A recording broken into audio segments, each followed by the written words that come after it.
ஸ்ரீராமனின் அருளமுதமாக வழங்கப்படுகிறது.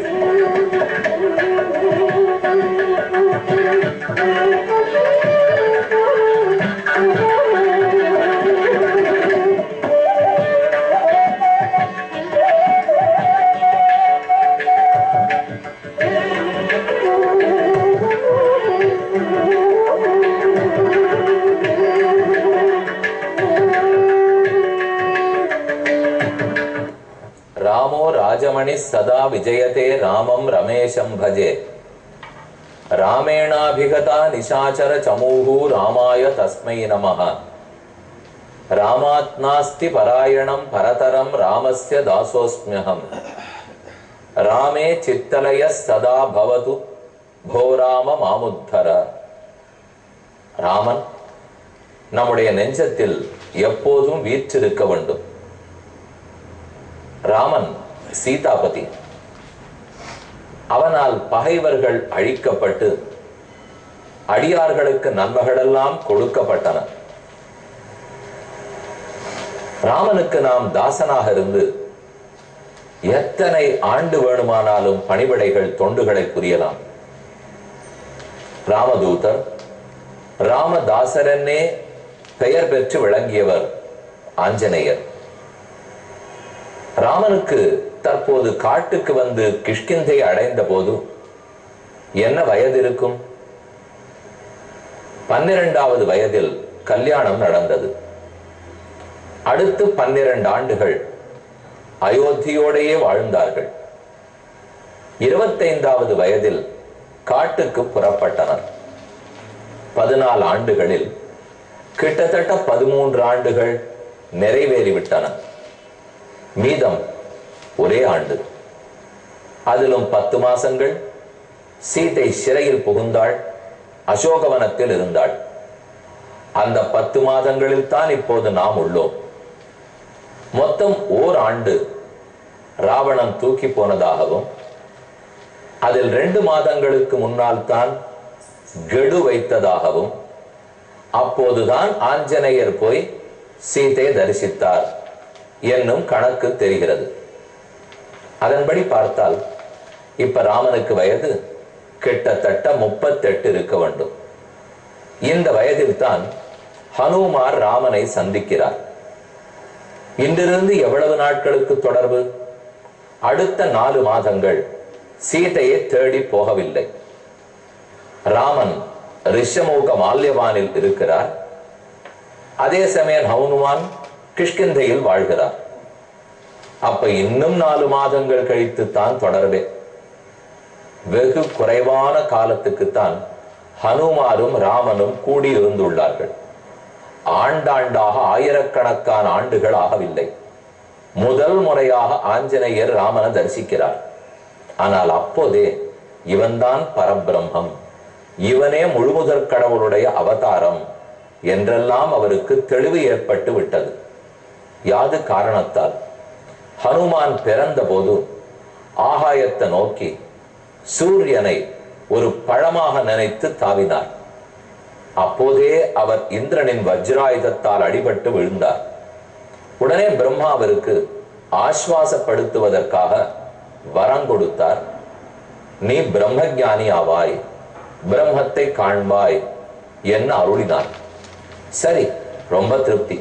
ஆனா நான் பிரம்மத்தை தான் காண்கிறேன், என்னை எப்படி அடையாளம் காண்பேன் என்ன ஹனுமார் கேட்டார். யாரை பார்த்தவுடன் உனக்கு எலும்பு உருகி அன்பு பெறுகிறதோ அவனை பிரம்மம்னு தெரிந்து கொள். எலும்புருக வேண்டும், உள்ளம் உருக வேண்டும், அன்பு பெருக வேண்டும், அவரே பிரம்மம். இப்ப ராமனை தரிசித்தவுடன் ஹனுமானுக்கு உடல் உருகித்து, உள்ளம் நைந்தது, கண்களில் நீர் கோர்த்தது, பேச முடியாமல் நாத் துடித்தது. ஆகவே இவனே பரபிரம்மம்னு உணர்ந்து கொண்டார். பார்த்த பார்வையில் பிரம்ம ஞானம் எளிதில் கிட்டுமா? அதுதான் ஆஞ்சநேயரின் பெருமை. இப்போது அந்த சுவாமியை நாம் விழுப்புரத்தில் உள்ள கச்சேரி வீதியில் இருக்கும் ஸ்ரீ ஆஞ்சநேய சுவாமி திருக்கோயில் அதில் சேவித்துக் கொண்டிருக்கிறோம். கடந்த நாள் ஹயக்ரீவ பெருமானை தரிசித்தோம். இன்று அந்த திருக்கோயிலுக்கு பின்புறத்தில் மிக அழகான புஷ்கரணி, ஆஞ்சநேய புஷ்கரணின்னே இதற்கு பெயர். புஷ்கரனுடைய வெளிப்புறத்தில் தற்போது தண்ணீர் இல்லை. ஆனால் உள்ளே இருக்கும் மைய மண்டபம் எப்ப தெப்போத்சவம் நடந்தாலும் இந்த நடுவு மண்டபத்தை சுத்தி நடக்கும். அப்போது பெருமாள் சில சமயங்களில் மைய மண்டபத்திலும் எழுந்துருடுவார். அந்த மண்டபத்தை சுத்தி அகழி போல் ஜலம் உள்ளது. இதுக்கு நேர் பின்னே தரிசித்தால் பச்சை வர்ணத்தில் கைகளை கூப்பிக் கொண்டு கூரிய பார்வையோடே மிக நெடிய உருவத்தோடே ஆஞ்சநேயர் உள்ளார்.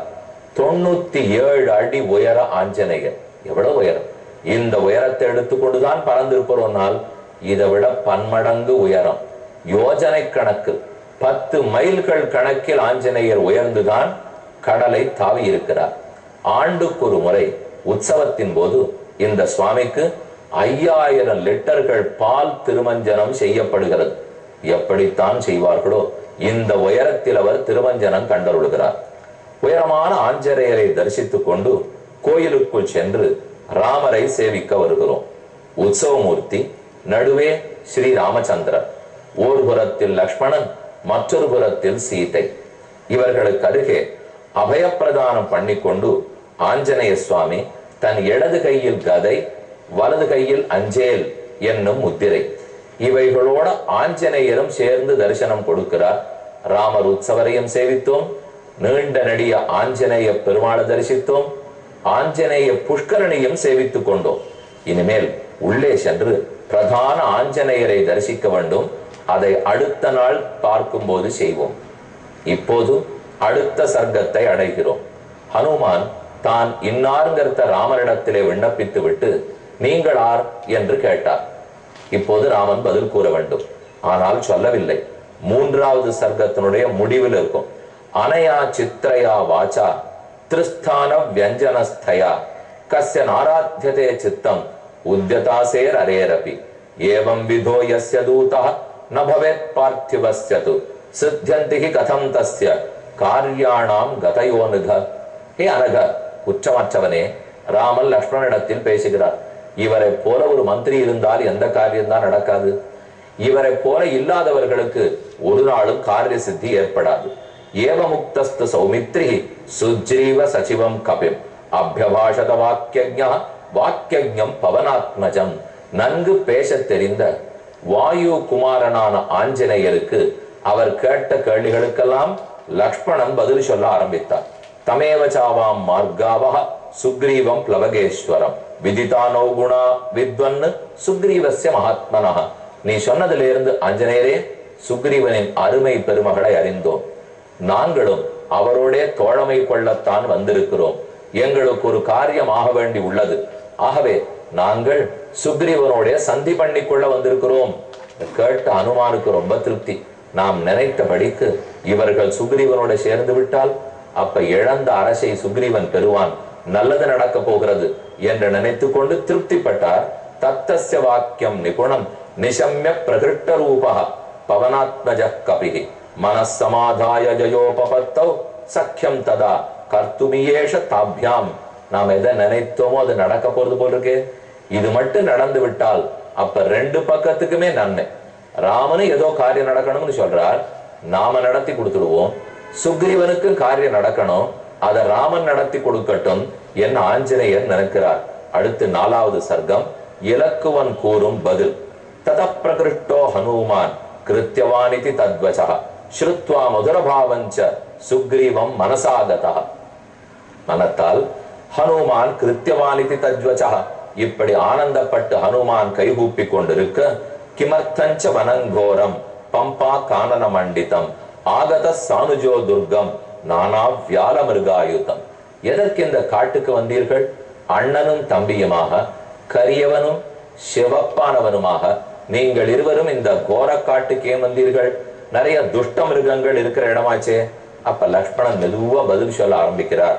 ஹே குரங்கே, ஹே ஹனுமன்னு, ஹே பண்டிதனே, எப்படியும் அவரை கூப்பிடலாம்.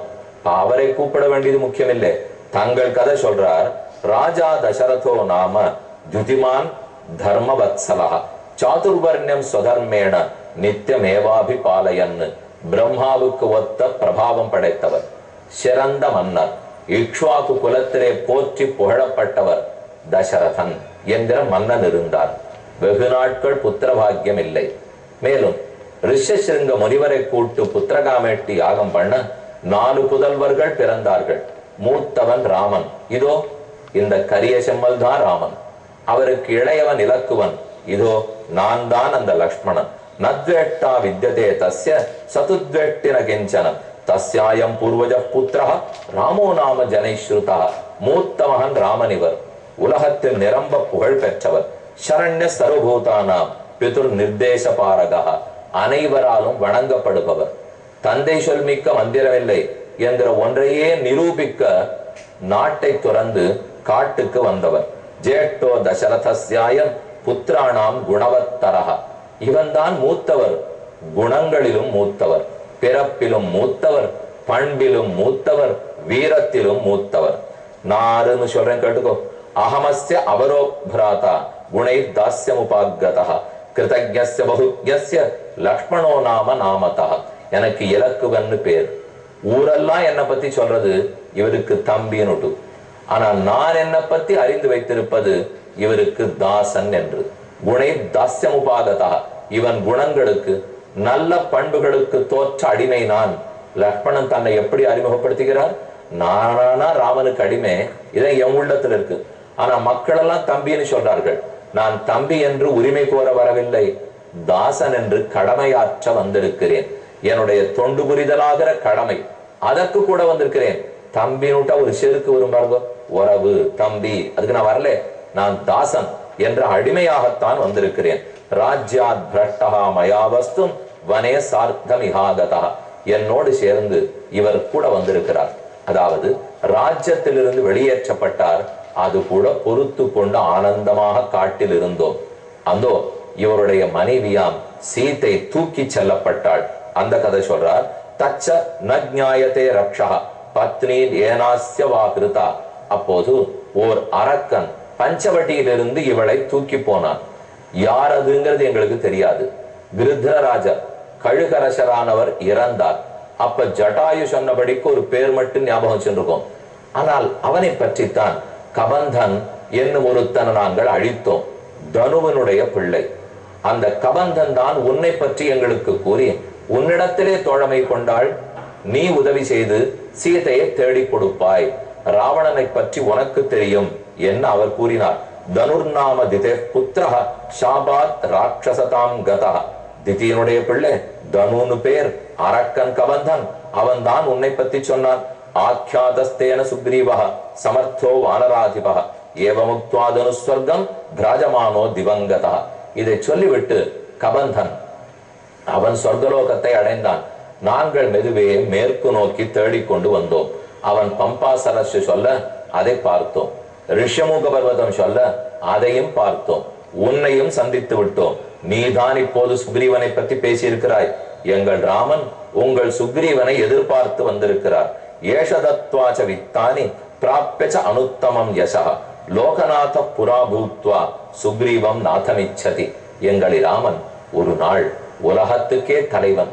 ஆனா இப்போது உங்கள் அரசனை தனக்கு தலைவனாக ஏற்று வந்திருக்கிறார். லோகநாத புராபூத்வா. முற்காலத்துல ராமன் தான் லோகநாதன். ஆனா இப்ப எதை எதிர்பார்த்திருக்கார்? சுக்ரீவம் நாதமிச்சதி. சுக்ரீவனை தலைவனாக ஏற்று வந்திருக்கிறார். தஸ்ய புத்திர சரண்யஸ்ய சுக்ரீவம் சரணங்கதா சீதாயஸ்ய ஸ்னுஷாசாசீத் சரண்யோ தர்மவத்சலா.